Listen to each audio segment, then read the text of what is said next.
The bank's failure to inform the borrower about the true nature of the loan contract and the absence of any actual money loaned on the bank's part is not relevant.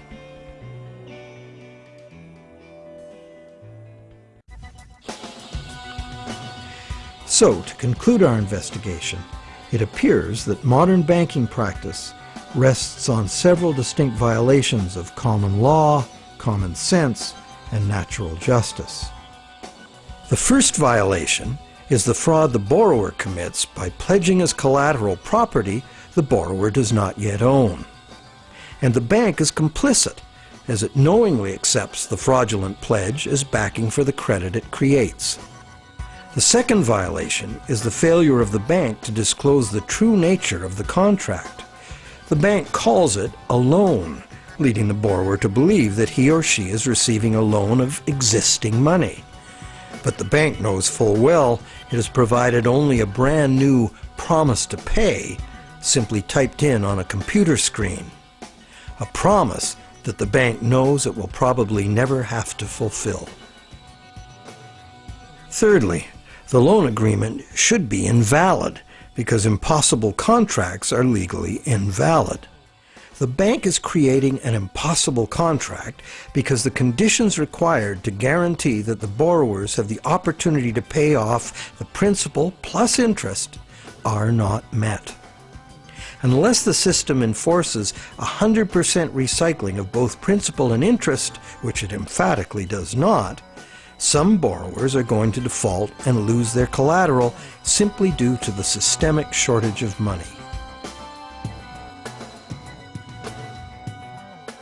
The fourth violation is the violation of natural law by the law of contracts, which confers automatic legitimacy of title on any contract if the contract is sold to a third party for valuable consideration. This violates the principle that one cannot give better title to something than one has. But perhaps the biggest fraud of all is that most of the people who produce the real wealth of the world are in debt and at risk of losing everything they have worked for to bankers who fabricate money out of mere promises to pay. And where does this leave us? We are hostages in an economy that must grow faster and faster to keep up with an ever-growing money supply, or the entire system collapses in ruin. The money system as currently structured refuses to recognize that the real economy is limited by the capacity of the planet to provide the raw materials and waste disposal services the economy needs. The planet is finite, and therefore it should be obvious that the economy cannot grow at an accelerating pace forever. Our current money system runs like the bus in the movie Speed. It could not slow down or the bomb planted on the bus would go off. And our situation is even worse, because the rate of debt creation must forever accelerate or the entire economy crashes. The notion that infinite, perpetually accelerating growth is possible is the great fallacy of modern economics. It is a fatal delusion born of greed. An economic, social, and environmental crash of unprecedented proportion is surely inevitable, and this monetary system is utterly and hopelessly incapable of adapting to it. No wonder monetary reformers around the world insist that the entire monetary system needs to be rebuilt from the ground up.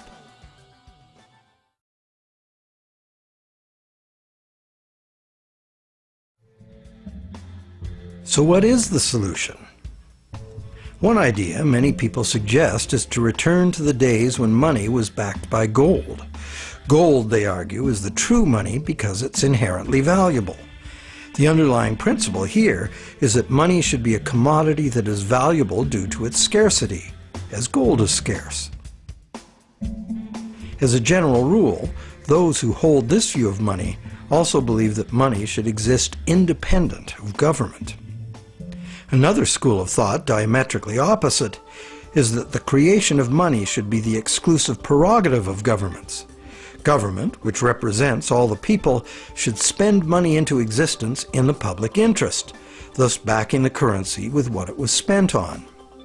Having taken back the power to simply spend money into existence, government would never need to go into debt or pay interest. Of course, government spending without limit would result in a worthless currency. To prevent inflation, money would also have to be extinguished. This could be accomplished using a wide variety of taxes, resource royalties, and user fees.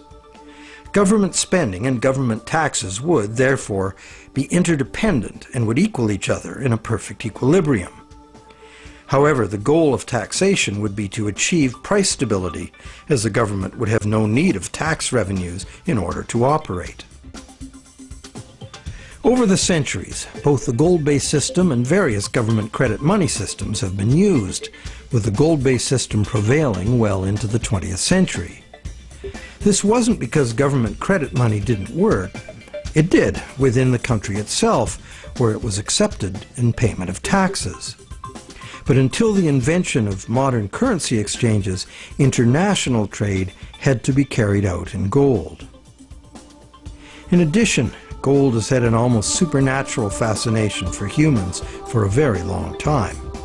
We've been conditioned for millennia to think of money in terms of portable inherent wealth, as in gold coins.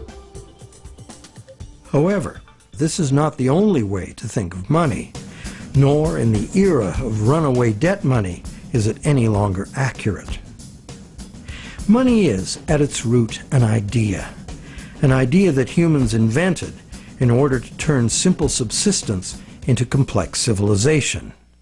It's the development of money that made possible specialization of labor and the indirect exchange of goods and services. Throughout money's evolution, from direct barter to standard trade goods, and on to standard coins, to paper promises of precious metal, to digital promises of paper cash, and now to digital promises to pay digital promises.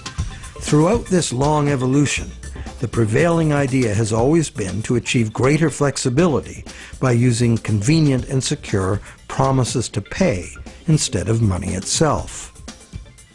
The problem with promise to pay money has always been that it provides a golden opportunity to cheat, to create more promises than there is real stuff to back those promises up.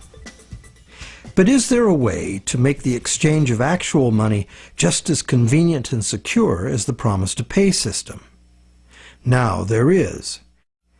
Digital money, convenient and secure, is now a possibility because of new encryption technologies. It works like this. Imagine taking the serial number off a dollar bill and dispensing with a paper. What do you have? A digital dollar. A digital dollar that can now be electronically transferred around the world just as easily and securely as a promise to pay dollar. However, and this is the big however, the digital money, while being entirely electronic, is also like a metal coin. It can never be in two places at once. Thus, the multiplication of promises can be prevented by insisting on actual payment in cash, paper or digital. We don't even need to keep this digital cash in a bank, as it provides its own safekeeping and can be transferred by internet. And instantly transferable digital money could perform intelligent functions far beyond anything money has been capable of before. For instance, with simple math programmed in, money could be made to calculate its own value, eliminating human speculation, manipulation, and error. Wouldn't that be something? In the meantime, efforts are already underway to reform the monetary system through legislation. Initiatives like the Monetary Reform Act and the American Monetary Institute's Monetary Act have already been written, prescribing in detail how to return the power to create money exclusively to government, and thus limit banks to lending existing money, just the way most people imagine it works now. While differing in detail, all such reform proposals in whatever country they originate always advance the same simple idea. The benefits of money creation belong to the public. At present, money is created not for the benefit of society, but for the profit